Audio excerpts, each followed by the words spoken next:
Hello, friends. Namaskar. Welcome to Ansarkari. I am Vikas Bhardwaj.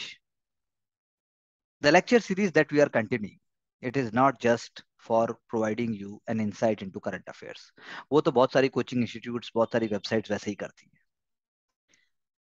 The question arises how to make you bring the real and the connected ideas, which are the real requirement for success of any higher order thinking skill exam.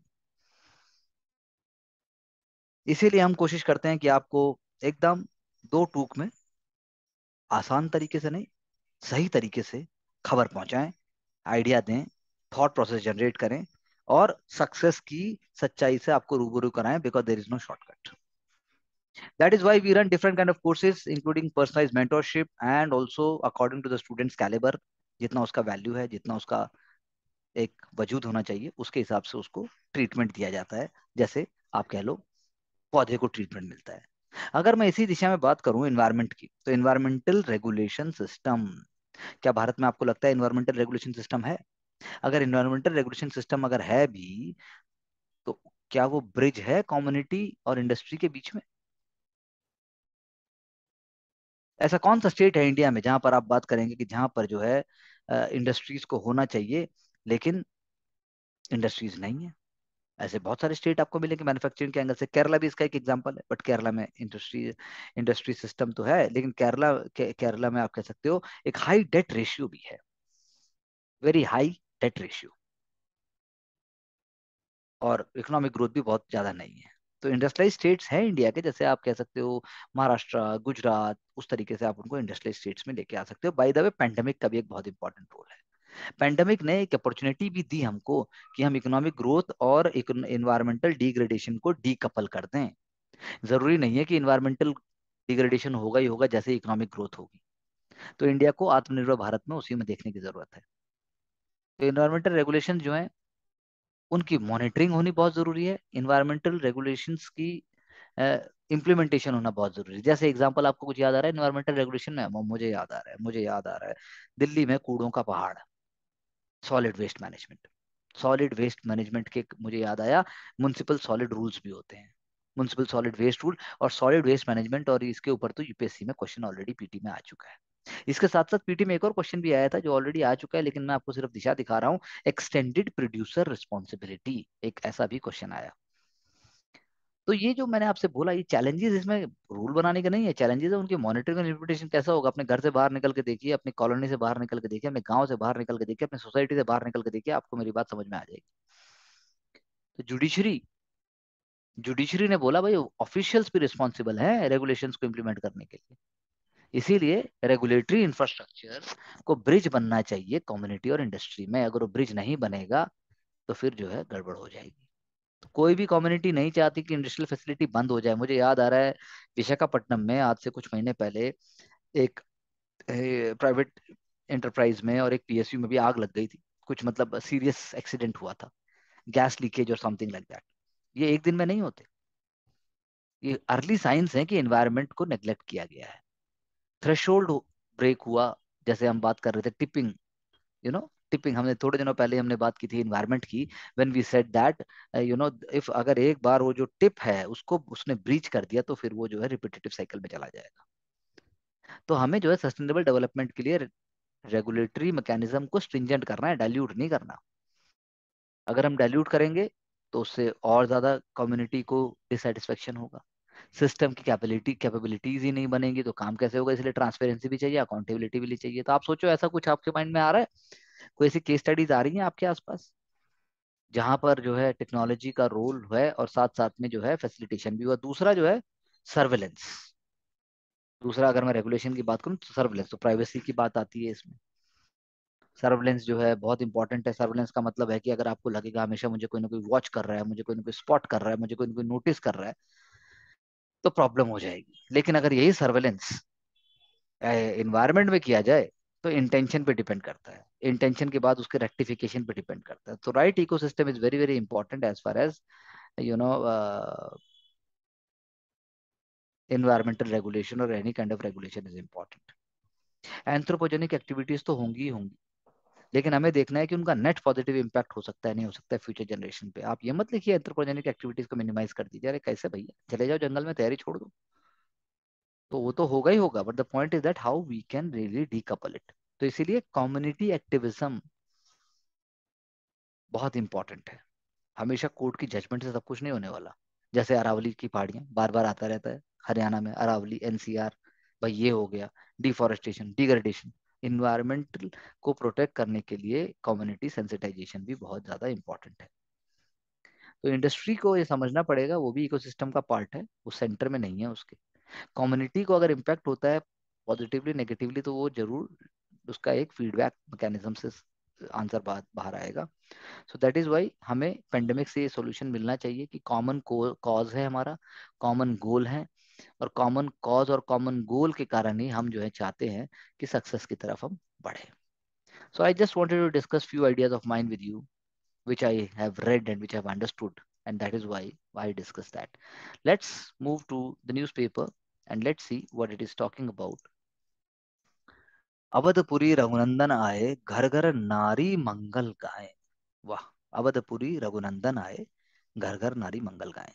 दीपोत्सव, दिव्य दीप उत्सव, शोभा यात्रा, life of Shri Ram, Ramlila 8 countries की, 10 state की, mapping और musical laser show, 3D hologram show, green and digital framework, cultural programme, Russian artist, और क्या चाहिए। जय Shri Ram. So moving to the question, the reforms and policies over 8 years, they have made India a fifth largest economy. Reforms and policies over eight. तो कौन से reforms, बनाइए list फटाफट से, और कौन सी पॉलिसीज, बनाइए लिस्ट फटाफट से, तब हम इस बात को समझ पाएंगे। मैं ये नहीं कहता इस आर्टिकल को पढ़ने की जरूरत है, इस आर्टिकल को सोचने की जरूरत है, तो आप सोचिए, then we will talk further. CAG working to red flag freebies and start states largest sea। यानी जैसे थोड़े दिनों पहले इलेक्शन कमीशन ऑफ इंडिया ने एक प्रपोजल दिया पॉलिटिकल पार्टीज को कि भैया आप बताओ क्या आप देने वाले हो अपने मैनिफेस्टो में, ताकि उसको देखेंगे कि वो फिजिबल है नहीं है। ऐसा ही कैग ने भी बोला कि भाई एक सिस्टम होना चाहिए, एक मैकेनिज्म होना चाहिए, स्टेट क्या बोरो करने वाले हैं, किस को वो माफ करने वाले हैं, ये होना चाहिए, ताकि जो है पैरामीटर्स बने, और पैरामीटर से जो है बर्डन ऑफ सब्सिडीज और जो बोरोइंग्स हैं, जो राइट ऑफ्स हैं, उनको देखा जा सके। गिरीश चंद्र मुर्मू सर ने ये बात बोली, उन्होंने सजेशन मांगे हैं, including coverage, scope and prioritisation. देखो कीवर्ड क्या है, कवरेज भी होनी चाहिए, स्कोप भी पता होना चाहिए, और प्रायोरिटाइजेशन भी होनी चाहिए। उन्होंने 21 मेंबर बोर्ड बनाया जिसमें जो है एग्रीकल्चर इकोनॉमिस्ट हैं, जिसके बाद doctor Devi Prasad Shetty chairman and executive Narayana health हैं, HK Das retired IAS officer, Makarand Paranjape बहुत ही फेमस एकेडमिशियन है, Manish Sabharwal chairman team lead services, Maroof Raza retired army officer, Nitin Desai fellow TERI, Ravindra H Dholakia economist, Sureshan Patel central business commissioner, and SM Vijayanand retired IAS officer. यानी revenue deficit अगर हमारे सभी states का है, तो भाई देखना पड़ेगा ना आप क्या करोगे क्या नहीं करोगे। दूसरा, girls who worked on the satellite for the second launch, यानी कि गवर्नमेंट स्कूल्स की गर्ल्स, जब उन्हें स्मॉल सैटेलाइट लॉन्च व्हीकल से उन्हें जब बताया गया डेवलपमेंट फ्लाइट के बारे में, तो उससे फिर जो है गर्ल्स ने सीखा, और क्या बनाया उन्होंने, 8 kg की आजादी सेट सैटेलाइट बनाने में मदद की। 11th और 12th क्लास की गर्ल्स ऑल ओवर इंडिया। तो यानी कि ये अपने आप में बहुत ही क्रिएटिव और बहुत ही रिफ्रेशिंग आइडिया है। दूसरा रिफ्रेशिंग आइडिया है 1 आवर डिजिटल ब्लैकआउट, यानी कि स्कूल हेडमास्टर जनार्दन धाने साहिब 7 बजे शाम को जब अलार्म बजाते हैं, तो सारे बच्चे अपना सब कुछ छोड़ छाड़ के, डिजिटल गैजेट मोबाइल सब छोड़ के, जहां भर में सब छोड़ छाड़ के पढ़ने बैठ जाते हैं। डेली का टाइम फिक्स, पढ़ने का टाइम फिक्स। तो ये जो है अपने आप में ही जो है एक बहुत ही सस्टेनेबल आइडिया है, जो मैंने दोनों आपको बताए। पहला मैंने आपको बताया जो सैटेलाइट का, दूसरा मैंने आपको बताया 1 आवर डिजिटल वाला। सो दोनों ही चीजें हमारे लिए बहुत पॉजिटिव हैं। कैग का मैंने आपको ऑलरेडी बता दिया कि it is also working in that direction. CAG जो है वो रेड फ्लैग करने की बात कर रहा है। सेकेंडली, रिफॉर्म्स की मैंने बात की, तो आपके माइंड में अगर नहीं आए हैं तो बहुत स्कीम्स के नाम मैं बता देता हूँ। प्रधानमंत्री मुद्रा योजना, महात्मा गांधी, MG नरेगा, उसके बाद जो है मुद्रा स्कीम के अंदर लोन दिया गया, फिर उसके बाद जो है बेनिफिशरीज उसके अंदर वुमेन है, SC ST हैं, सेल्फ हेल्प ग्रुप्स हैं। फिर देन यू हैव सबका साथ सबका प्रयास जो कॉन्सेप्ट है, उसके तहत जो है डिफरेंट ग्रुप्स को लोन मिले हैं। देन EPFO का डेटा बताता है। देन उसके बाद जो है इंफ्रास्ट्रक्चर की बात होती है। Then you have digital India, common service centres, उसके बाद मैन्युफैक्चरिंग एंड टूरिज्म, जो बिग एरियाज हैं, production linked incentive scheme, and then you have recruitment drive, जो अभी मोदी जी इसकी बात कर रहे थे। ये सारी चीजें जुड़ी हुई हैं आपस में। Recruitment drive is a result of all this hard work. Similarly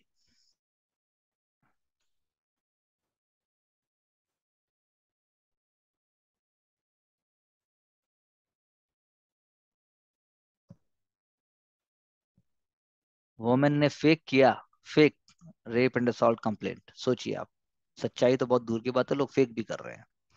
अब ग्रीन क्रैकर्स की एक बार मैं बात करूं तो ग्रीन क्रैकर्स में क्या है, ग्रीन क्रैकर्स जो है मेनली बैरियम फ्री हैं और हैवी मेटल फ्री हैं। उनके अंदर ये दोनों चीजें नहीं है, बैरियम फ्री भी हैं, हैवी मेटल फ्री भी हैं। और लेकिन अगर आप कुछ ना कुछ बर्न करोगे तो एमिशन तो होगा ही होगा। इसीलिए सारे के सारे NCR के अंदर जो है ये मेजर्स लिए गए हैं कि भाई इंटायर एयर शील्ड को मैनेज करने के लिए हमें ग्रीन क्रैकर्स को ही प्रमोट करना चाहिए। दिल्ली में तो ग्रीन क्रैकर भी नहीं होने चाहिए उस तरीके से।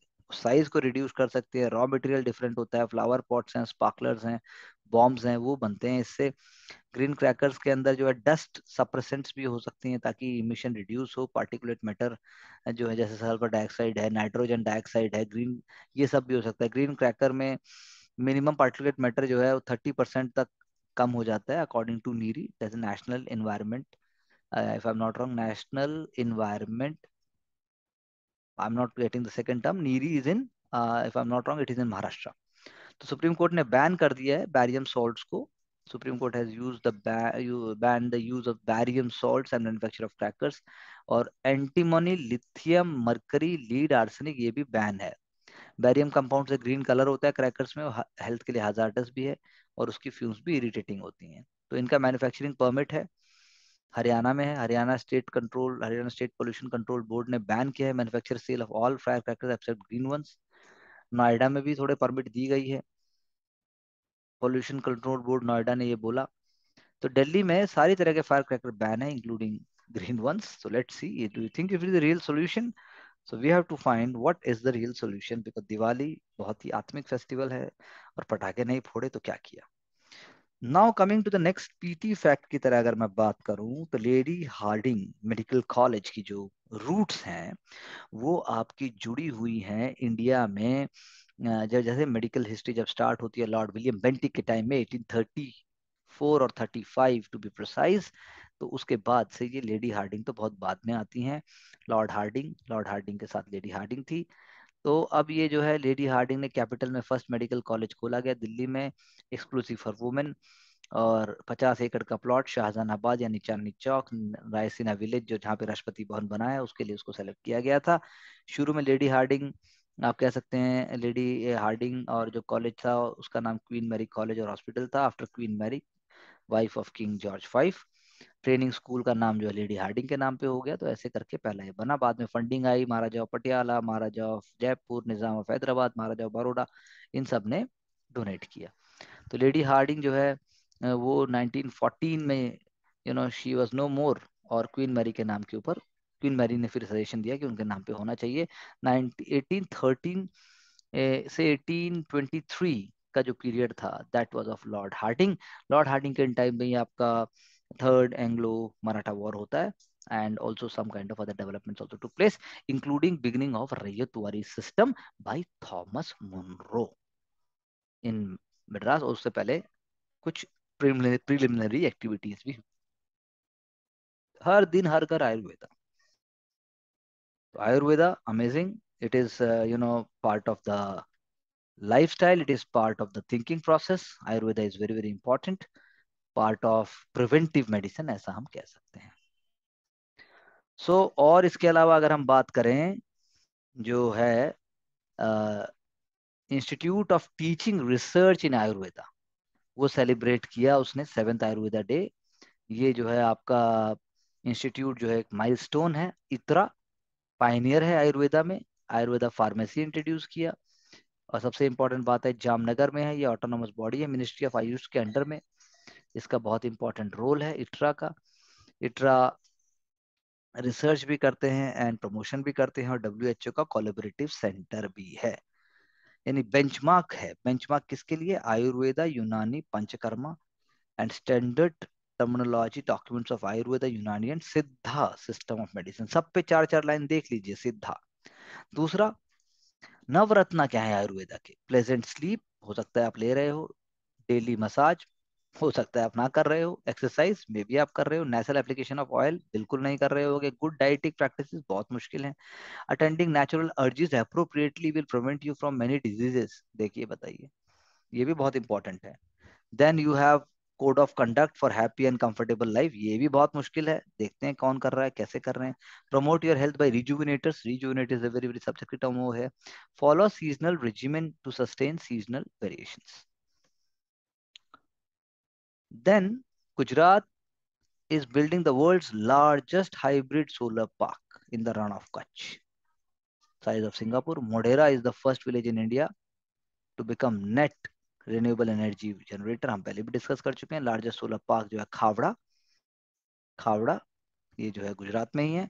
Then we have Diu, first city in India to run completely on solar, Diu. So these are some PT facts which you must make a note of it, including other facts which are given here, so that you can connect with some ideas. किसान सूर्योदय योजना ये गुजरात सरकार की है, तो UPSC के लिए इतनी इंपॉर्टेंट नहीं है, we can say that. NGT has said that riverbed mining at Shaliganga Nala in J&K Budgam must be stopped. तो यहाँ पर मेरा पीटी के एंगल से फैक्ट है कि आपको पता होना चाहिए कि जो Kashmir environment impact assessment authority है उसने ऑर्डर दे दिया यस, एनजीटी ने दे दिया नो। तो शालीगंगा नाला जो है वो फीडिंग चैनल है हुकरसर वेटलैंड का। ये one of the 5 wetland site है जे&के में। एटलस खोलिए या गूगल करिए और पांचों वेटलैंड की लोकेशन और उनको देखिए, जहां पर बर्ड्स आते हैं यूरोप से, रशिया से, ये सब और ब्रीडिंग ग्राउंड भी है बहुत सारे सेंट्रल एशियन बर्ड्स का। Mining on the bank of its feeding canal वो डिसरप्ट करेगा वाटर फ्लो का वेटलैंड के अंदर, और इकोलॉजी को डिफेक्ट करेगा, लाइवलीहुड को फर्क डालेगा, ब्रीडिंग ग्राउंड को भी फर्क डालेगा। तो ये environmental clearancing can not be upheld. तो this is very important thing. बाकी आप स्ट्रक्चर देख लीजिए कि कहाँ किसने ऑर्डर दिया, सुप्रीम एनजीटी ने क्या बोला, और स्टेट कंप्लाई कैसे करेगा। Then moving further,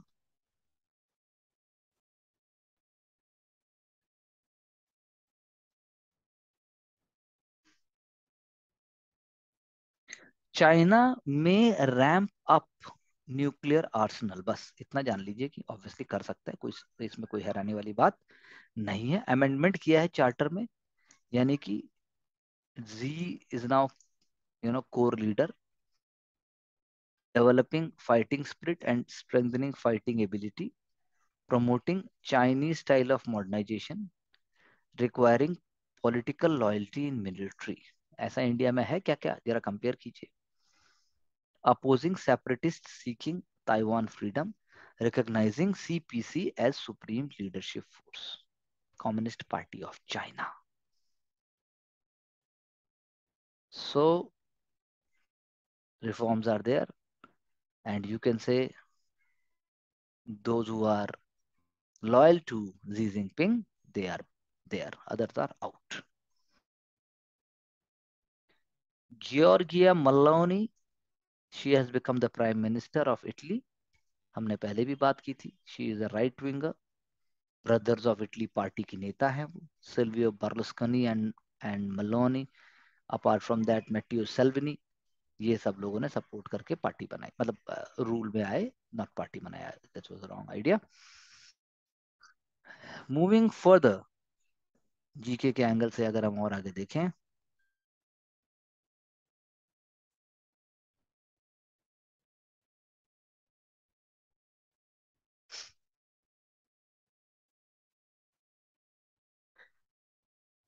energy prices is a concern, but economy is on a strong footing. That is what is said by Finance Ministry report. Growth stability concerns less than what is happening at the world। ये कहा एक finance ministry की report ने। And economic activity किससे major होती है? PMI composite index से। और आप जान लीजिए कि जो है ये represented by median inflation of major economies जो भी वर्ल्ड में हो रहा है। जब आप वर्ल्ड की इकोनॉमी को देखते हो तो इंडिया का आपको लगता है पोजीशन औरों से कई मामलों में बेहतर ही है। गवर्नमेंट का फोकस है प्रोडक्टिव कैपिटल एक्सपेंडिचर के ऊपर। रेशियो जो है रेवेन्यू एक्सपेंडिचर का कैपिटल आउटले से वो कम हुआ है, जबकि होना मतलब जबकि ये दिखा रहा है, जबकि कम हुआ है तो अच्छी बात है, ये इम्प्रूवमेंट दिखा रहा है क्वालिटी ऑफ स्पेंडिंग में। जब आप कैपिटल एक्सपेंडिचर को रेज करते हो, उसके अंदर कैपिटल फॉर्मेशन प्राइवेट सेक्टर में जो हो रहा है वो भी आ जाएगा, तो उसकी तरफ भी पॉजिटिव साइंस ही आए हैं। So these things are there which show case that energy prices are concern but not in all the ways. Tamil Nadu ने बहुत हाई जंप देखा रेरा रजिस्ट्रेशन में, यूपी ने जस्ट 22% देखा। तो ये जैसे ही आप देखते हो तो आप देख के बोल सकते हो भाई कहाँ पर कितना विकास हुआ, चारों तरफ प्रगति हो रही है तो कैसे हो रही है, रेरा ने केस कितने सॉल्व किए, रेरा में कितने रजिस्ट्रेशन हुए। तो ये जो आपको बताता है, तो ये बताता है, इससे आप उस राज्य का अंदाजा लगा सकते हो। जो Jharkhand has seen the highest 3 year growth in project registration, ये बहुत बड़ी बात है। This is a very very unique element.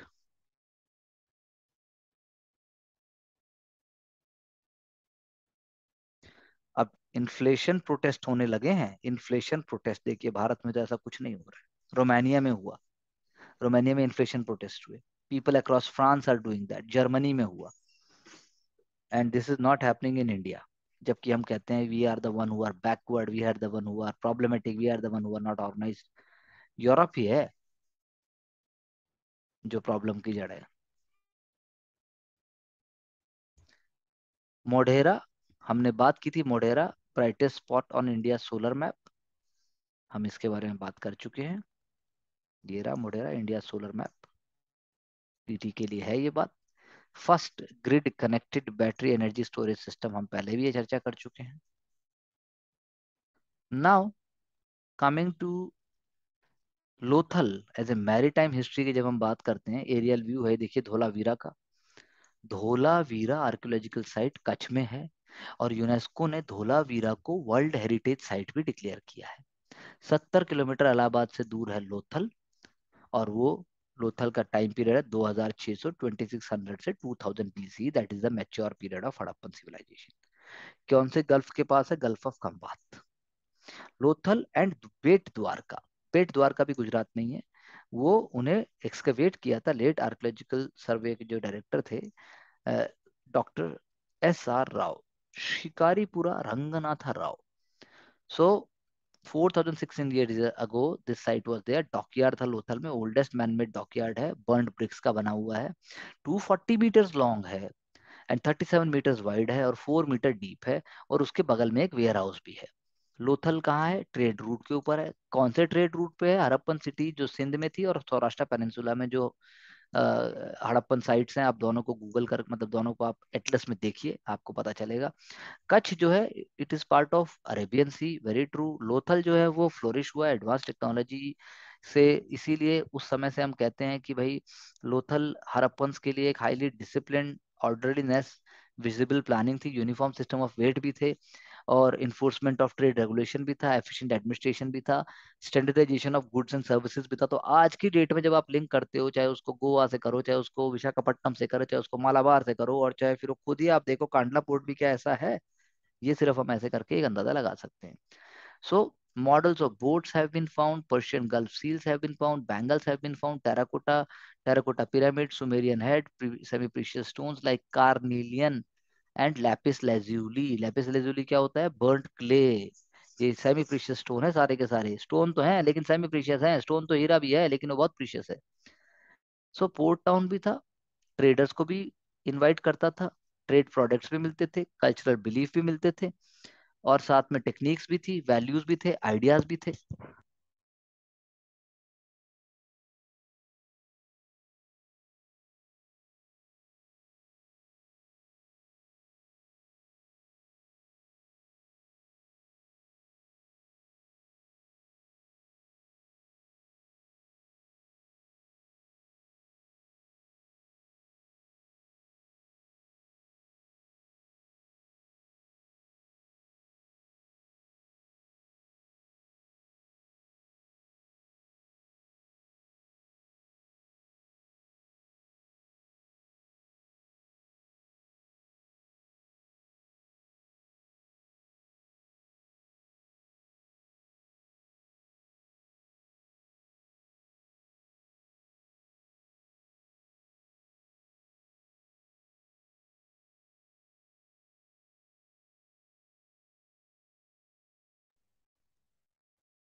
So the point is that Lothal hosted traders, as I told you, Dholavira जो कच्छ में है वो है आपका खादिर बेल्ट में, वो सराउंडेड है आपका सॉल्ट फेस से, ग्रेट रन ऑफ कच्छ पे, इसीलिए उसको कहते हैं कोटाडा टिम्बा, लोकली उसको कोटाडा टिम्बा कहा जाता है। लार्जेस्ट साइट है जहाँ पर हड़प्पन सिविलाइजेशन, एक one of the largest sites आप कह सकते हो, क्योंकि राखी गढ़ी भी बहुत बड़ी साइट है।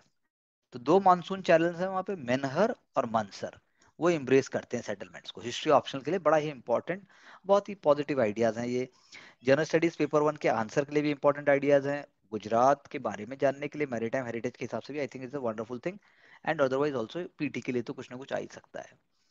सो द पॉइंट इज दैट ये माउंट जो है वो धौलावीरा विलेज से बहुत दूर नहीं है, और ग्राउंड वाटर रिजर्व जो यहाँ पर सॉफ्ट सेडिमेंट्री स्टोन डिपॉजिट्स भी हैं, वो जो है ड्राउट के टाइम में, जो गुजरात में 1980 में जब ड्राउट्स होते थे, मैनहर और मंसर तब भी नहीं सूखे थे। ये हड़प्पन सिटी जैसा मैंने कहा 1968 में farmer ASI DG Jagatpati Joshi, JP Joshi साहब ने एक्सकेवेट की, और उसके बाद जो है आरएस बिष्ट 2005 में उन्होंने भी इस पर काम किया। तो धौलावीरा यूनिक है बिकॉज जो पानी के जो सिस्टम थे, वाटर सिस्टम वहां पर जो थे वो अभी भी मिलते हैं। पीपल यहाँ पर जो रह रहे हैं फॉर अराउंड लास्ट 1200 ईयर्स, वो अपने वाटर कंजर्वेशन सिस्टम के लिए जाने जाते हैं, पूरे इंडिया के लिए रोल मॉडल है, वाटर हार्वेस्टिंग टेक्निक्स के लिए भी जाने जाते हैं। इसीलिए इंटर रीजनल ट्रेड और हड़प्पन सिटीज के साथ या मेसोपोटामियन सिटीज के साथ या ओमन पेनिनसुला के साथ ये दिखाता है कि भाई धौलावीरा कितना ज्यादा मॉडर्न, कितना ज्यादा अमेजिंग था उस समय पर भी। और सबसे इंपॉर्टेंट बात यह है कि 10 लार्ज इंस्क्रिप्शन पीटी में मिला है, largest inscription Harappan valley script का यहाँ पर मिला, which is the world's largest and which is world earliest sign board है वो। पीटी में क्वेश्चन आ सकता है। साइट के दो, अब साइट कैसी है, एक वॉल्ड सिटी है, एक सिमिट्री है सिटी के वेस्ट में, और 2021 में इसको जो है वर्ल्ड हेरिटेज साइट का दर्जा दिया गया था, जैसे मैंने आपको पहले बताया। रण ऑफ कच्छ, इसका मतलब है नेविगेबल था हड़प्पन टाइम्स में। धौलावीरा का एक्सेस था डायरेक्ट और इनडायरेक्ट सी के साथ। मैच्योर हड़प्पन फेज में आपको बता चुका हूँ। एक स्ट्रिक्ट प्लान था, लेकिन अपने ही काइंड का प्लान था। ओवरऑल प्लान उसका आप कह सकते हो उसके अंदर एक्रोपोलिस, अब एक्रोपोलिस शब्द का टर्म मतलब क्या हुआ, एक अपर टाउन की तरह है। मैसिव कैसल है, सिटी के हाई पॉइंट में लोकेटेड है। उसके एडजेसेंट में क्या है, बेइली, यानी कि एक्रोपोलिस यानी अपर टाउन, बेली यानी मिडल टाउन, और सेपरेटेड है दोनों, एक्रोपोलिस और बेली। बीच में जो है ह्यूज सेरिमोनियल ग्राउंड है, और फिर एक लोअर टाउन भी है आपको, जिसमें बहुत सारे रिजर्वायर्स बने हुए हैं। यानी कि हायरार्की तो उस समय भी थी, यानी कि कुछ ना कुछ सिस्टमेटिक अप्रोच, एडमिनिस्ट्रेटिव जो सिस्टम था वो भी डिफरेंट था डिफरेंट लेवल के लिए।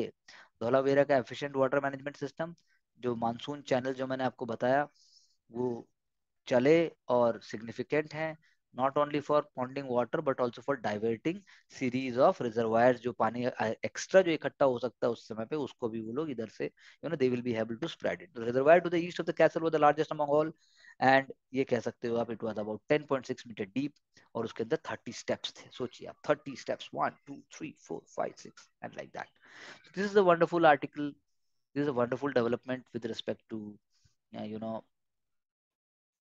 General studies paper 1। Ganga Jamuni तहजीब दिखाती है दिवाली। पुरबिया लिटरेचर, पुरबिया लिटरेचर बोल रहा हूँ मैं, पुरबिया टिल्ट एक तरीके से है, और लिल्ट है, लिल्ट यानी कि जो आपका, जैसे आप जब बुनाई करते हैं, हर जब आप हथकरघा उद्योग की अगर आपने बात सुनी है, देन व्हाट इज कॉल्ड लिल। तो गंगा जमुनी तहजीब है, उसके बाद बालाजी का टेम्पल है, फिर उसके बाद शहनाई बिस्मिल्लाह खान साहब जो बनाते थे, उस्ताद, उस्ताद शहनाई के बहुत बड़े मास्टर थे, बहुत बड़े कलाकार थे उस्ताद बिस्मिल्लाह खान। उनका रूटीन था, तो वो हिंदू मुसलमान दोनों की जो सोच है, दोनों की जागृति है, दोनों की वो दर्शाते थे। वाराणसी एक ऐसी जगह है जहाँ लोग काशी में आते हैं, रिडेम्पशन लेने आते हैं, और सिंक्रिटी यानी कि सिंक्रिटिक कल्चर यानी हिंदू मुस्लिम कल्चर को प्रमोट करते हैं। तो जब दिवाली की बात होती है तो वाराणसी में दिवाली जो है वो उसके अंदर जो है थाउजेंड्स ऑफ लैम्प्स, म्यूजिक, भजन, ठुमरी, कजरी, ये सब चीजें गाई जाती है। हिंदुस्तानी क्लासिकल म्यूजिक का पार्ट है ये। जैसे तबला प्लेयर पंडित कामेश्वर नाथ मिश्रा, और उससे भी बहुत, उनसे भी बहुत फेमस मुझे कहना चाहिए गिरिजा देवी, जो ठुमरी, हिंदुस्तानी क्लासिकल म्यूजिक का एक फॉर्म होता है ठुमरी, उसको उन्होंने बहुत प्रमोट किया है। हम हो बनारसी, तुम हो Banarasi. So everybody there is a Banarasi on the occasion of Diwali. I am sharing all this with you so that you understand the nuances.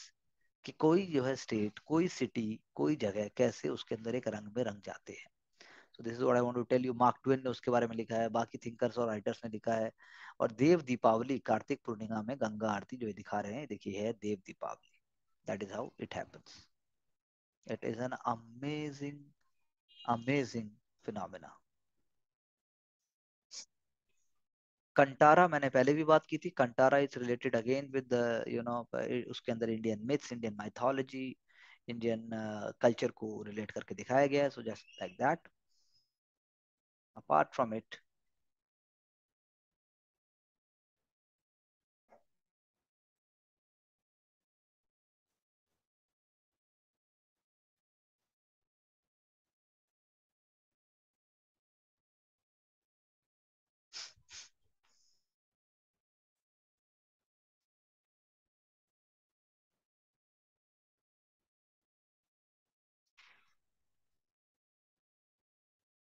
so this is what we can think and we can discuss with respect to Indian Express. Now, moving forward to the Hindu newspaper.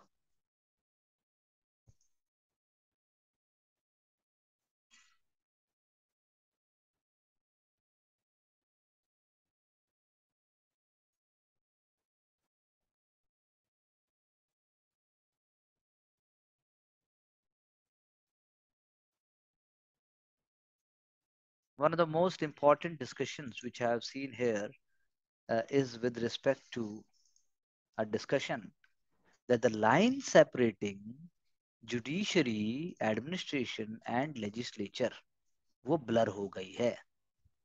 Tamil Nadu Finance Minister says that the problem in Indian judiciary are compounded by the notion that one cannot criticize it, जबकि बाकी democracy में आप judiciary को भी criticise कर सकते हैं. और कुछ ऐसे इंस्टेंसेस है जहां पर जुडिशरी को और स्मार्ट और माइंडसेट उसका और डिफरेंट होना चाहिए. So so this is a very wonderful reading जो हमें आइडिया क्लियर करेगी कि जो लाइन है लेजिस्लेचर एडमिनिस्ट्रेशन के बीच में ऑलरेडी ब्लर हो गई है. क्यों ब्लर हो गई है? एग्जांपल क्या है? लेजिस्लेशन और एडमिनिस्ट्रेशन के बीच में अगर लाइन ब्लर करने की बात करें, that is like anti defection law. Similarly line between judiciary and administration भी अब ब्लर हो गई है. There is overreach. For example freebies. तो जुडिशरी और एडमिनिस्ट्रेशन का एग्जांपल क्या हुआ? फ्रीबीज. लेजिस्लेशन और एडमिनिस्ट्रेशन का एग्जांपल क्या हुआ? Anti defection law. फिर डेमोक्रेसी की अगर हम बात करें, तो डेमोक्रेसी जो है, अगर हम बात करते हैं, देन फ्रीबीज की बात जो होती है, तो chief justice of India supreme court, वो या चीफ जस्टिस ऑफ जो सुप्रीम कोर्ट है, that they can not actually talk about it. लेकिन एक अगर कोर्ट यहाँ पर बहुत अच्छा दिया है, constitution is not what it is, constitution is not what it is but what the जज से इट इज. सुनिए फिर से, constitution is not what it is but what the जज सेज इट इज. तो इसीलिए इनॉर्मस रिस्पॉन्सिबिलिटी है interpretation की जजेस के शोल्डर पे किसी भी डेमोक्रेटिक सोसाइटी में. The way they will interpret it, the way it will be interpreted, उसके सीरियस रिपरकशंस और इम्प्लीकेशंस हो सकते हैं. फॉर एग्जांपल, अगर आप 5-6 से अगर अगर आप मतलब 5 to 6 years बाद में कोई चीज सुनते हैं या करते हैं जो पहले करी जानी चाहिए थी, तो वो इफेक्टिवली उसका रोल ही खत्म हो जाता है. इंडिया के ऐसे प्रॉब्लम है कि जहां पर जो है जुडिशरी का रोल बहुत इंपॉर्टेंट आ जाता है. जैसे एक और बहुत अच्छा कोट है, you must note down. President makes law, semicolon, if you stand well, comma stand still. President makes law. Definitely अगर आप डेली पढ़ाई करते हैं, सिस्टमेटिक अप्रोच से पढ़ाई करते हैं, तो वो लॉ बन जाता है. अगर आप उसको फॉलो करेंगे तो आप if you will stand well, and when you once you stand well, you will stand still. तो जुडिशरी जो है, every time they have to be appreciated the moment they open their mouth, moment they open their pen, because they are validating, they are setting a precedent. वो restrain का भी president बना रहे हैं, वो प्रेसिडेंट को चेक भी कर रहे हैं, न्यू प्रेसिडेंट भी बना रहे हैं. इसीलिए जजेस को अवॉइड करना चाहिए किसी भी तरह का पर्सनल प्रेफरेंसेस. वैल्यू न्यूट्रल रहना चाहिए उनको. केशवानंद भारती केस को लैंडमार्क केस बोला जाता है, protecting the basic rights of the constitution. But same judgment played a significant role in playing in blurring the lines between judiciary, legislature and administration. क्या आप ऐसा मानते हो? या समझ में आ रही है बात? समझ आ रही है तो उसको लिखो और फिर you can again get back to me and ask me. Moving further,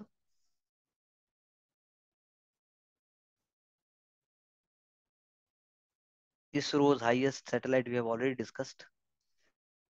ISRO's highest satellite LVM3 M2 एक डेडिकेटेड कमर्शियल सैटेलाइट है, mission of new space India limited, उसको अभी लॉन्च किया गया है LVM3। इससे हमने global commercial launch service market में हमने अपने आप को प्रेजेंट दिया। सो मिशन जो है थर्ड है, फिफ्थ फ्लाइट है ये, and this is the first Indian rocket with 6 ton payload, ये हमने ऑलरेडी चर्चा की है।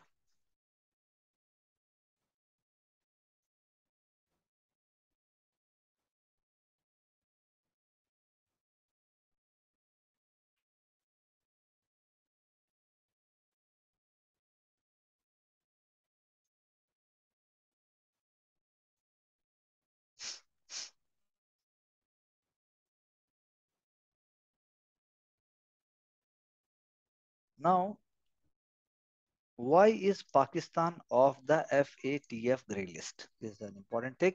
So Friday को, the last Friday you can say, the FATF, the Global Watchdog on Anti-Money Laundering and Combating Financial Terrorism, AML CEFT, उन्होंने बोला Pakistan grey list से हट गया है, इनहेंस मॉनिटरिंग की उसको अब जरूरत नहीं है। Pakistan has been trying to get off the list since 2018.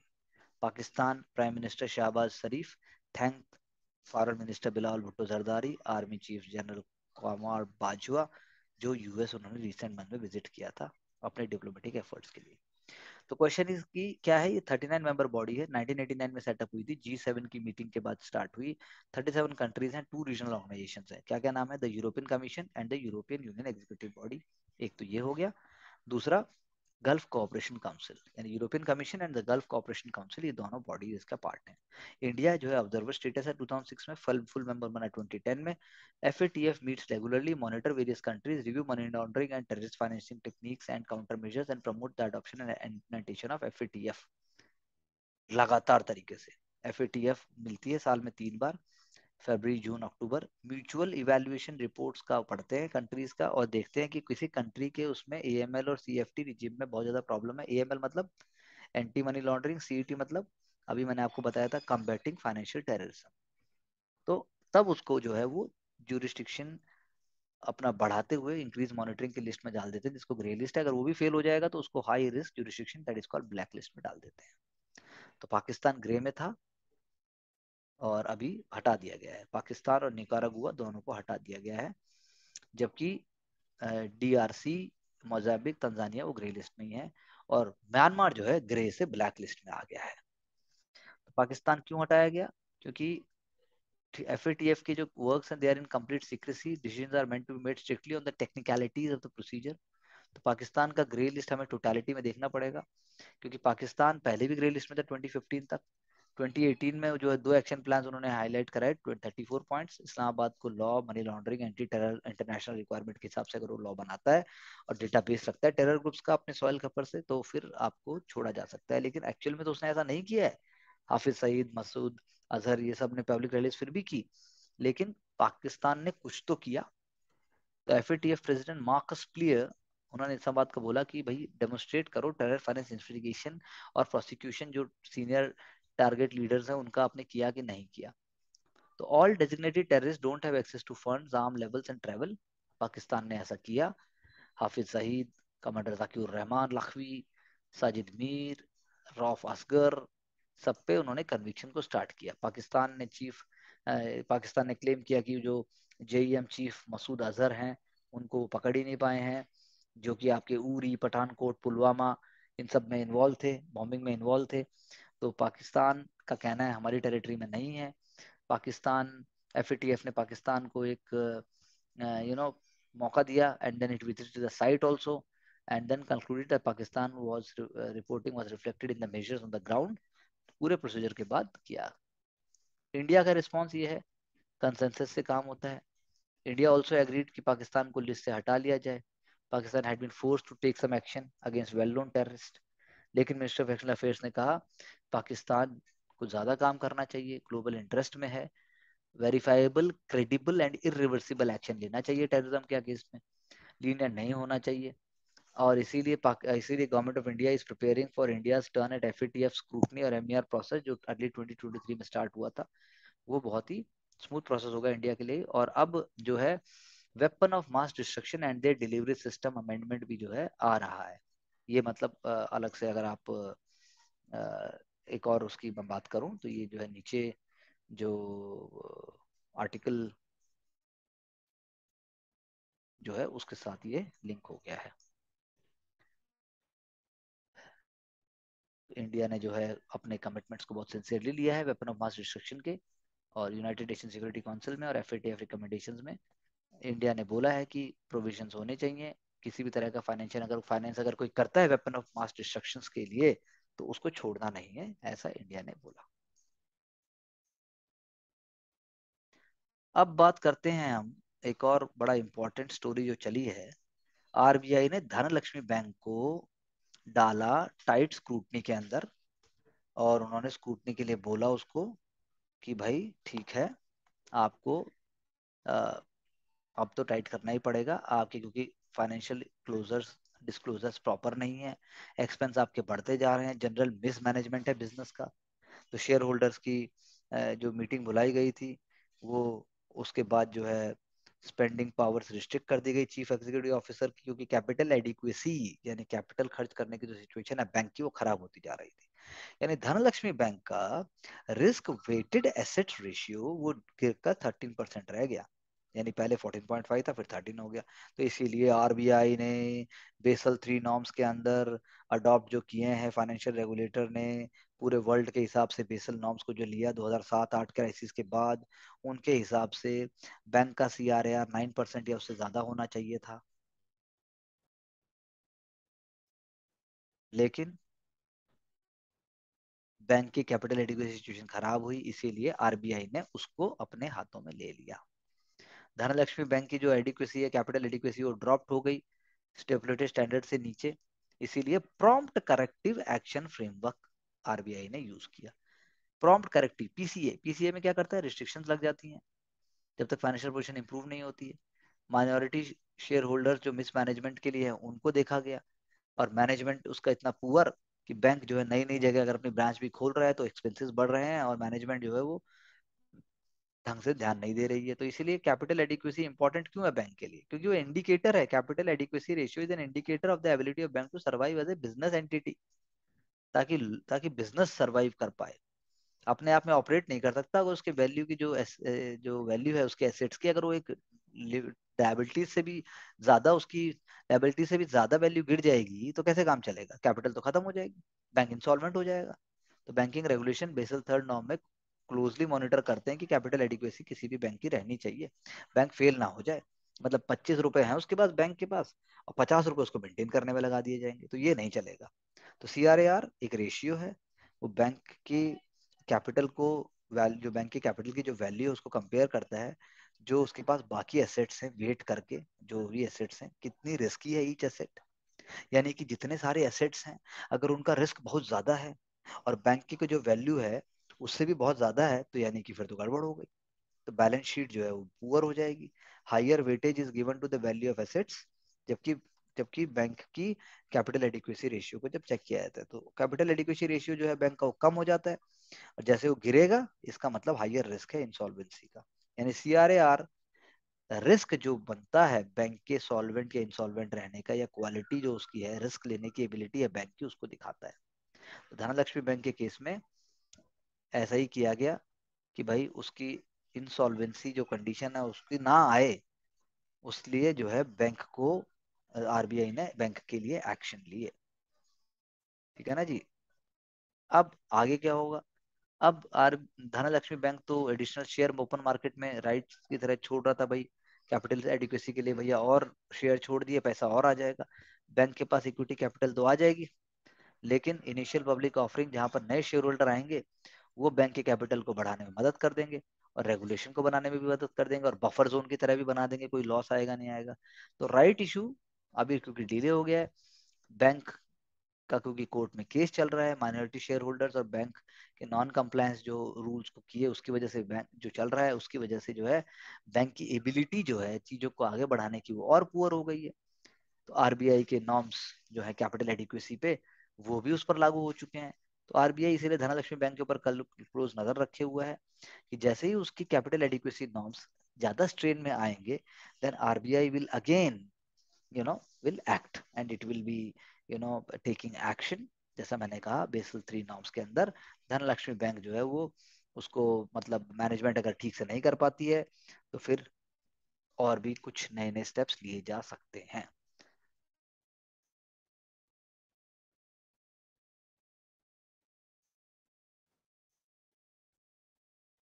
So this is with respect to the Hindu newspaper. Let's move forward.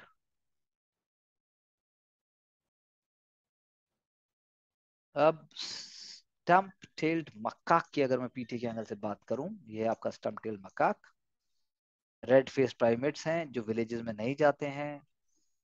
आप कह सकते हो कि लार्जेस्ट ग्रुप है ये मकाक का, जो मैंने अभी कहा आपसे पीटी के लिए इम्पोर्टेंट है। होलोंगापुर गिबन सेंचुरी, ये है आपकी असम में होलोंगापुर गिबन सेंचुरी, जहां पर ये गिबन्स होते हैं। अब पीटी में ऐसे क्वेश्चन डायरेक्ट आते हैं कि भाई बाकी मकाक के मुकाबले जो ये रेड फेस प्राइमेट्स होते हैं वो गांव में नहीं जाते हैं और जगह जगह मुंह नहीं मारते हैं, वो सारा टाइम अपना ग्राउंड में व्यतीत करते हैं। उनका माउथ और हाथ में उनके फ्रूट्स रहते हैं, मशरूम या बैम्बू शूट्स रहते हैं या फ्रॉग्स रहते हैं।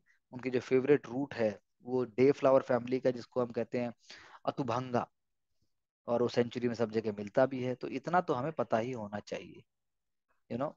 तो अब कहने का मतलब ये है कि जैसे ही डे लाइट खत्म हो जाएगा, मकाक का खाना पीना खत्म हो जाएगा, ओल्डर फीमेल्स जो है वो अपना अ, और रास्ता ढूंढेंगे। और डेली लाइफ की अगर बात करें तो वो जो है इस तरीके से अपनी जिंदगी बिताते हैं।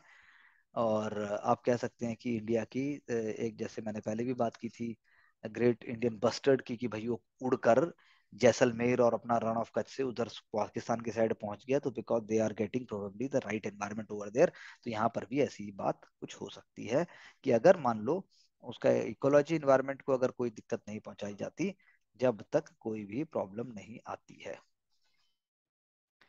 Now moving to the next newspaper.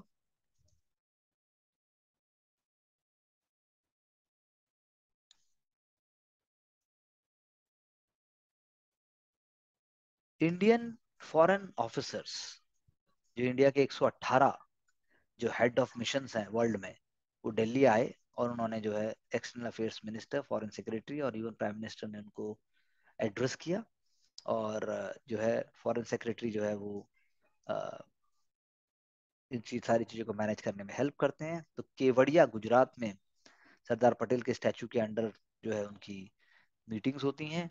और एनवॉयस जो है वो, उनको ये भी बोला गया कि भाई अपने अपने अपने शहर, अपने अपने गांव जाएं और देखिए कि वो जो रिसोर्सेज उनके स्टेट्स में हैं उनको आप कैसे पूरे वर्ल्ड में प्रमोट कर सकते हैं।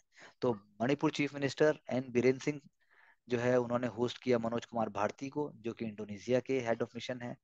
नगोइकाम जाथोम गैंग्से टूनिशिया में, वो है वाई के साइलेस Thangal Republic of coat Ivory में है, राहुल श्रीवास्तव रोमानिया में, आर मसुकी ये जो है आपके जमैका में है। तो उन्होंने बोला कि कैसे मणिपुर की कल्चर हेरिटेज जो है यूरोप में, अफ्रीका में, बाकी जोग्राफी में प्रमोट हो सकती है। मणिपुर होम जो है प्रोमिसिंग एथलीट्स का, क्या वो स्पोर्ट्स ट्रेनिंग ले सकता है जमैका में। और स्किल्ड मैन पावर जो है रोमानिया में एक्सपोर्ट हो सकती है इंफ्रास्ट्रक्चर डेवलपमेंट हो के लिए, क्या वहाँ जा सकते हैं। क्या मणिपुर का बेस्ट प्रोडक्ट जैसे पाइनएप्पल है, क्या वो इम्पोर्ट हो सकता है। मणिपुर जो है एक स्पेशल इकोनॉमिक जोन, जो उसकी जो एक होम ब्रूड लीकर है सिकमा यू, वो भी जो है ग्लोबल हिट पैकेज हो सकती है। और उसके बाद जो है जो उत्तर प्रदेश गए, 15 स्ट्रॉन्ग टीम गई इंडियन एयरवेज के, Ireland, Laos, Poland, Jordan, Mexico, Nepal, Bhutan. अ, जब इसके वो गए, तो ये जब वहां गए तो इनके लिए भी आप कहिए कि भाई बहुत ही एनवोएस को मौका दिया गया कि भाई, क्योंकि सब यूपी से बिलोंग करते थे। एनवॉयस ने सीएम आदित्यनाथ जी को दिया कि भाई एक फंड रेजिंग डिपार्टमेंट बनाइए स्टेट की इकोनॉमी को बढ़ाने के लिए, तो इमीडिएटली एक्सेप्ट कर लिया गया। चीफ सेक्रेटरी दुर्गाशंकर मिश्रा ने, गवर्नमेंट उस पर वर्क करने लगी। तो 3 डे का ग्लोबल इन्वेस्टर समिट जो है वो होस्ट होगा लखनऊ में, फरवरी 10 से 12 next year. Event would be unprecedented और उसमें इनवॉइस का सपोर्ट होगा उसको सक्सेसफुल बनाने के लिए। 10,000 डेलीगेट्स उसमें आएंगे और यूपी जो है वो 1 ट्रिलियन इकोनॉमी बनने की दिशा में चलेगा। ग्लोबल मार्केटिंग ऑफ जो प्रोजेक्ट्स किए such as plastic park, toy park, film city, logistic park, mega leather park, और साथ साथ में जो है आपके आप कह सकते हैं मेडिकल डिवाइस पार्क भी बात होगी। जो एनवॉय इंडिया के Argentina, Lebanon, Oman, Zimbabwe MP chief minister Chouhan Singh Shivraj Singh Chouhan sir से मिले, उनमें ambassador to Oman Amit Narang, वो जबलपुर के हैं वो, तो ambassador to Lebanon Sohail Ijaz Khan, वो इंदौर से हैं। सीएम ने एनवॉय को बताया कि MP had been selected to host the Pravasi Bharatiya दिवस जो 2023 में होगा, इंदौर में होगा, और 2 दिन का ग्लोबल इन्वेस्टर समिट भी होगा। तो एनवाई कैसे कंट्रीब्यूट कर सकते हैं? तो इसीलिए सेम क्वेश्चन जब उत्तराखंड में जब पुटअप किया गया पुष्कर धामी सर के सामने, जो इंडियन एनवाई से मिले, Sweden, Tajikistan, Panama, Brunei, Kenya, Slovenia, Algeria, उन सबसे बात हुई, तो उत्तराखंड ने जो है इन टर्म्स ऑफ इंफ्रास्ट्रक्चर और टूरिज्म डेवलपमेंट की बात की। तो एनवाई ने बोला properly manufactured, branded and packaged and the products in the food of the mountainous region could find a good market approach.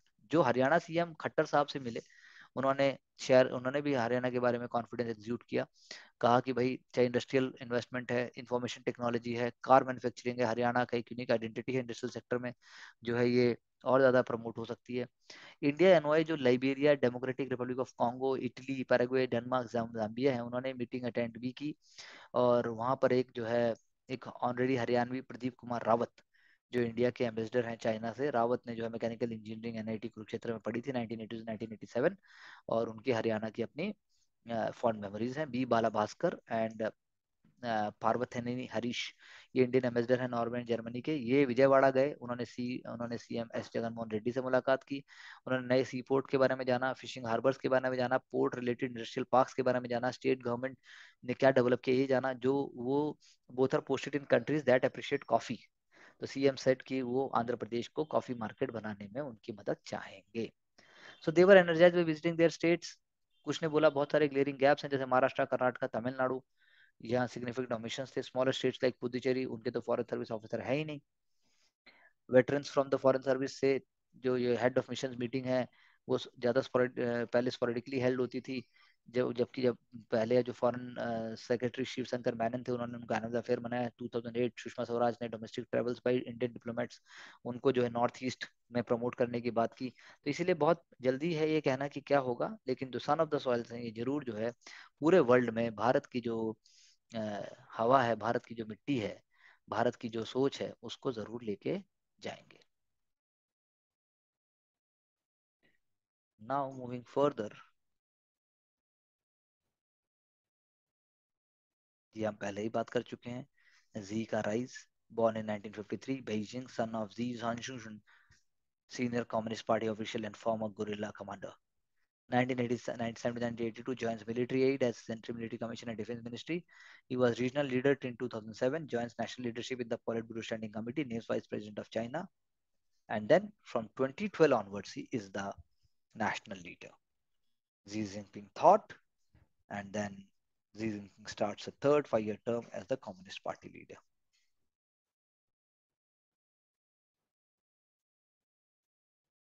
She has been named also the chairman of CPC Military Commission, the overall high command of the Chinese military.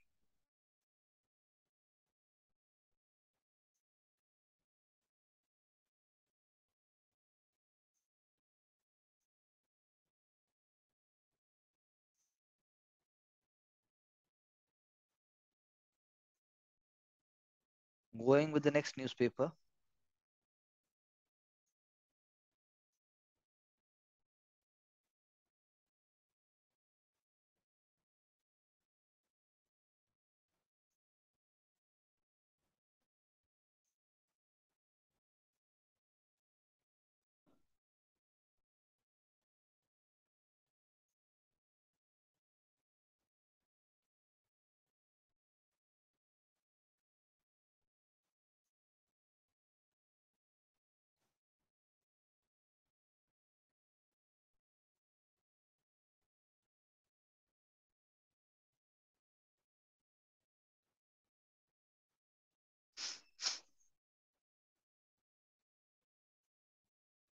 Sri Lankan writer Shehan Karunatilaka, जिनको Booker prize मिला, उन्होंने कहा कि भाई हम जानते हैं इस बात को तो श्रीलंकन भी जानते हैं कि भाई जो है इस बात को श्रीलंकन जानते हैं कि it is very very imperative कि रिवोल्यूशन के जो रास्ते होते हैं वो हमेशा कामयाब नहीं होते, लेकिन फिर भी श्रीलंकन्स जो हैं they are fond of and they are definitely looking forward to you know revolutions. They are definitely forward looking forward to revolutions, क्योंकि उससे इंथुजियाज्म आता है, उससे जो है एक सेंसिबिलिटी आती है। श्रीलंका का नेशनल कैरेक्टर जो है वो जो है बहुत ही अमेजिंग है, बहुत ही इमेजिनेटिव है, बहुत ही रिस्क टेकिंग है। तो श्रीलंका जो है वो जानता है कि इससे शायद फायदा नहीं होगा, लेकिन फिर भी श्रीलंका जो जो है अपने आप में एक बहुत ही फैसिनेटिंग माइंडसेट है। इसीलिए श्रीलंका में ये क्रेजी बिलीफ है कि रिवोल्यूशन से हमें पॉजिटिव आयाम, पॉजिटिव रास्ते हमें मिल सकते हैं। ये एक आर्टिकल जो हमें काम का लगा। बाकी हमने बहुत सारे एरियाज को ऑलरेडी कवर कर लिया है in case of 2022।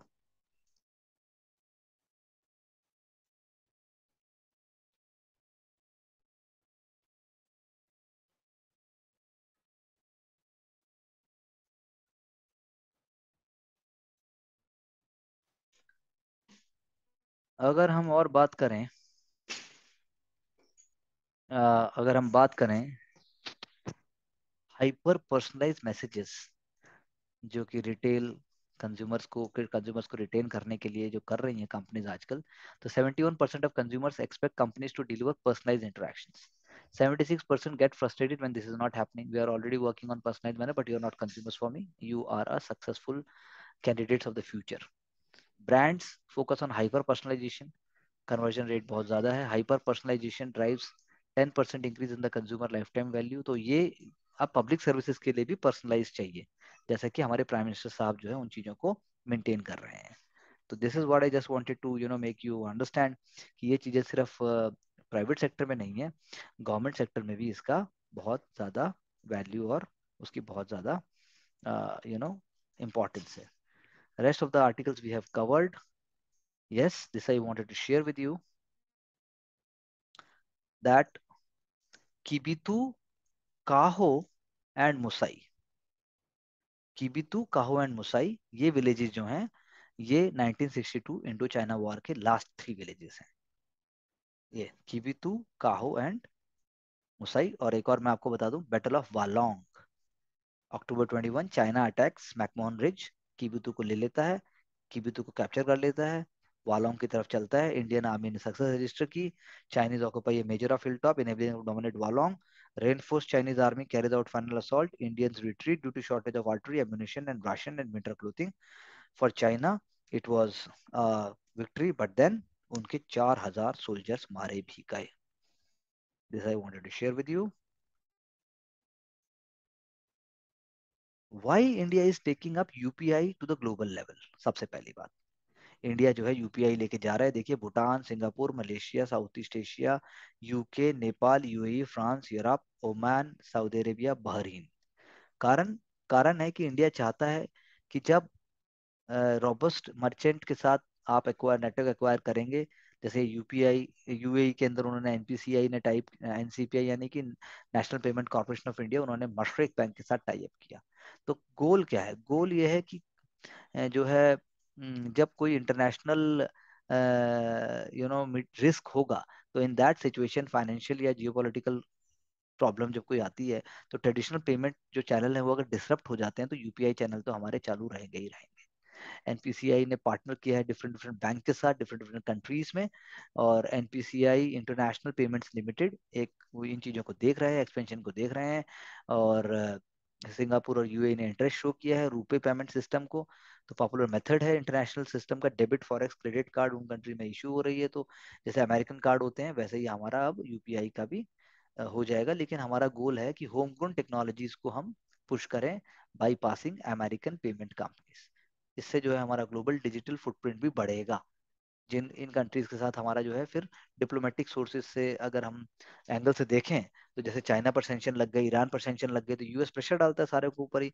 Oil import है या बाकी एक्सपोर्ट्स हैं, तो इन चीजों को देखते हुए स्विफ्ट जैसे मैकेनिज्म है या मास्टर कार्ड मैकेनिज्म है, हमारा अपना भी अगर एक सिस्टम होगा तो लॉन्ग टर्म के अंदर इंडिया को जो है जैसे क्रॉस बॉर्डर पाइपलाइन बन रही है, या फिर आप जगह लो जो इंडिया म्यांमार थाईलैंड का हम कॉरिडोर बना रहे हैं, या अफ्रीका के साथ भी जो हम बात कर रहे हैं, तो रेमिटेंसेज हमारी वेस्ट एशिया से भी आ रहे हैं। फिर उसके बाद जो है इंडिया जो है ब्लू कॉलर वर्कर्स हैं हमारे जगह जगह, तो इन सब के लिए बहुत अच्छा और बहुत ही एक रिलायबल सोर्स होगा अपना यूपीआई का। इंडिया जो है लार्जेस्ट रिसिपिएंट भी है वर्ल्ड वर्ल्ड में रेमिटेंसेस का। नियरली 3% ऑफ इंडिया जीडीपी तो रेमिटेंसेज ही आती हैं।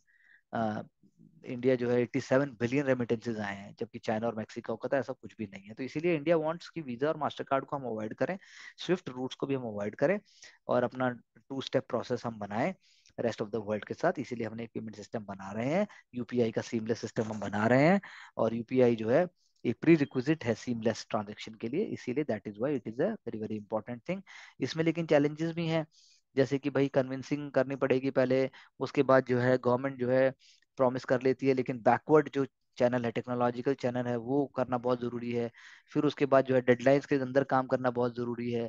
देन यू हैव डोमेस्टिक जो आपके जो जो डोमेस्टिक ट्रांजेक्शन है उन कंट्री के, वो उन बैंक के साथ जिनके साथ आप कर रहे हो वो आपको पूरा टैली करना है।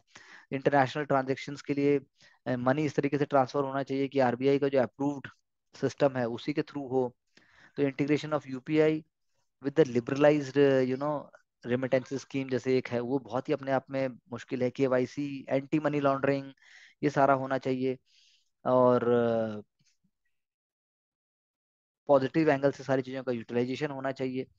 POS, point of sale terminal, उसके वहां पे भी सारा फिक्सेशन होना चाहिए। इंडियन टूरिस्ट यूरोपियन जो कंट्री जाते हैं वो एक्टिव कार्ड यूजर्स होते हैं, वो जो है उन्हें रिवॉर्ड पॉइंट चाहिए क्रेडिट कार्ड से, लेकिन यूपीआई में तो कोई रिवॉर्ड रिवॉर्ड कार्ड वाला इतना कोई है नहीं।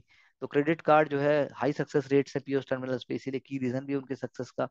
अ, और लेकिन लेकिन यूपीआई में कोई कमीशन नहीं देना पड़ता आपको, इंसेंटिव्स भी लेकिन कम हो जाते हैं। तो इसलिए बॉटम लाइन यही है कि यूपीआई जो है बिजनेस को इम्पैक्ट नहीं करेगा, लेकिन अपने आप में एक अपना चैनल बनाएगा, अपने आप में एक अपने आप में सिस्टम खोलेगा, उसकी अपनी एक लिमिटेशंस हैं।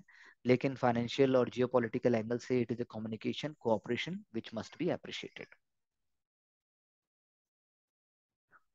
And now moving to the next.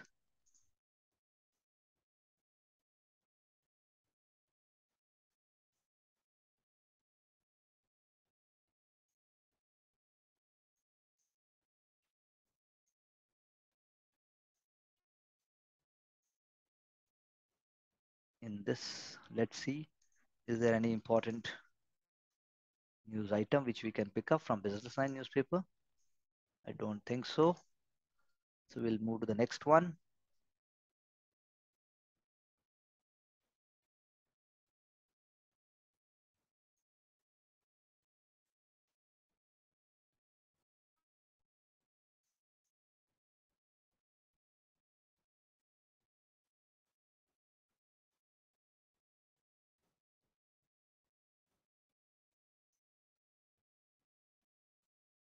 पहले हम चर्चा करते हैं कि क्रिटिकलिटी क्या है टेलीकॉम लॉ की, जिसकी इतनी बात हो रही है।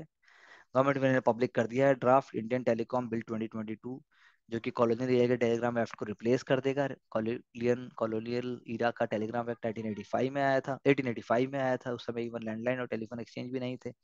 अब की जो बात हो रही है लीगल फ्रेमवर्क की, वो जो है गवर्नमेंट ने जो इशू किया है न्यू लॉ, दो एंगल से है। First, it has implication how the telecommunication industry, जो कि 4% जीडीपी को कम से कम सपोर्ट करती है, वो रेगुलेट होती है। जैसे मोबाइल टेलीफोनी स्पेक्ट्रम एक नेचुरल रिसोर्स है, और स्टेट जो है वो उसको अलोन अथॉरिटी है जिसको वो इशू करता है लाइसेंसेस को। सेकंड जो है, it wants to bring into statute the government power for surveillance, जैसे मैंने पहले भी चर्चा की है, और टेलीकम्युनिकेशन शटडाउन्स को और सर्विलेंस को वो देखेगा। लेकिन इसके साथ एडिक्वेट कॉन्स्टिट्यूशनल प्रोविजंस भी होने चाहिए। गवर्नमेंट को पावर दी जा रही है वो टेलीकम्युनिकेशन कम्युनिकेशन को इंटरसेप्ट करे अगर वो नेसेसरी लगे और एक्सपीडिएंट लगे for for broad and vague purposes such as security and public order, लेकिन ये कोई स्पेसिफिक नहीं है। इसके लिए 2017 में सुप्रीम कोर्ट ने बेंचमार्क डाला था सुप्रीम कोर्ट ऑन प्राइवेसी, वो इग्नोर कर दिया गया है। Section 25 deals with the internet shutdowns, जो कहते हैं नेसेसरी एंड एक्सपीडिएंट कंडीशंस। तो नेसेसरी एक्सपीडिएंट क्या है आखिर, ये कैसे डिसाइड होगा, ये होना चाहिए। दूसरा, अगर हम चर्चा करें डीकोलोनाइजेशन की, जहां बात हो रही थी, पहले भी हमने इस बात पर चर्चा की है, प्राइम मिनिस्टर साहब ने पहले भी बात बोली है कि जो है कॉन्स्टिट्यूशनल मतलब हमारा जो है मेंटालिटी जो है कॉलोनियल नहीं होनी चाहिए। और पीटी के अंदर तो इस बारे में बात हुई ही हुई है, मतलब पीटी आई मीन टू से मेंस के अंदर तो कॉलोनियल मॉडर्न इंडिया के अंदर क्वेश्चंस हैं ही हैं। तो लेकिन the question is that how we are going to see, how we are going to see, how we are going to work on it, that is very very important.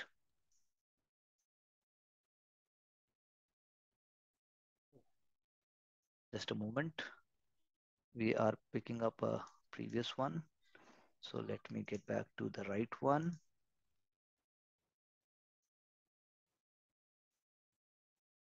because we have discussed that, but only one article we have taken up, so we are bringing it up here again.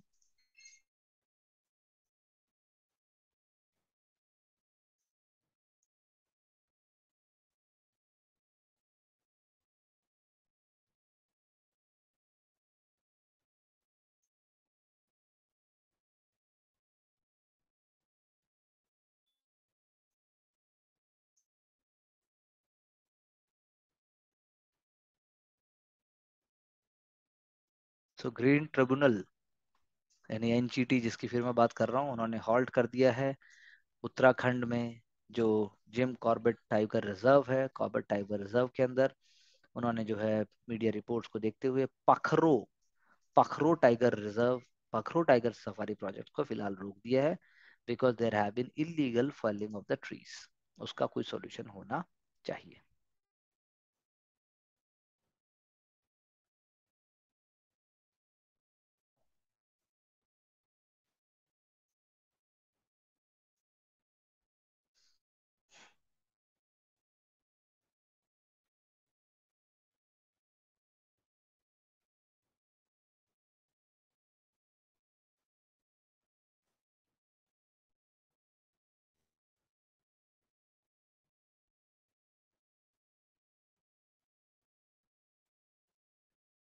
अगर मैं कुछ लोगों की बात करूं ethics के angle से भी, तो M K Rasgotra sir, foreign secretary, former foreign secretary of India, Karan Singh, politician, writer, poet and statesman par excellence, KP Singh, chairman emeritus real estate agent DLF, K Kunwar Natwar Singh, former external affairs minister of India and writer, and Prem Prakash, founder of India leading news agency Asia news international. लिखने वाले author कौन है, ये भी पवन K Verma है। Pavan K Varma is author, diplomat and former member of parliament, Rajya Sabha.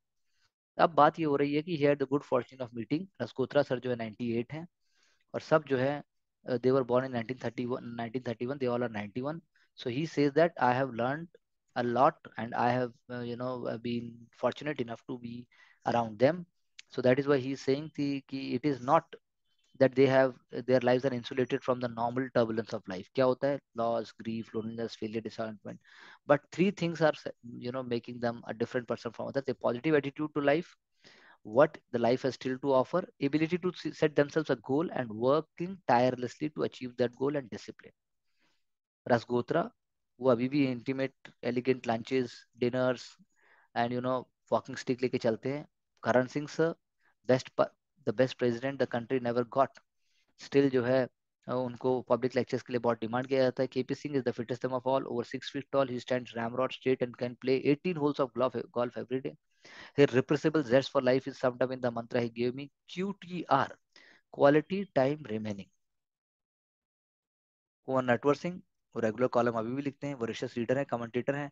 And Prem प्रकाश, वो अभी भी ऑफिस को रेगुलरली अटेंड करते हैं। और मैं माइंड इट, मैं बात कर रहा हूँ एज ऑफ 91 ईयर, जो 91 ईयर्स ओल्ड है, मैं उनकी बात कर रहा हूँ।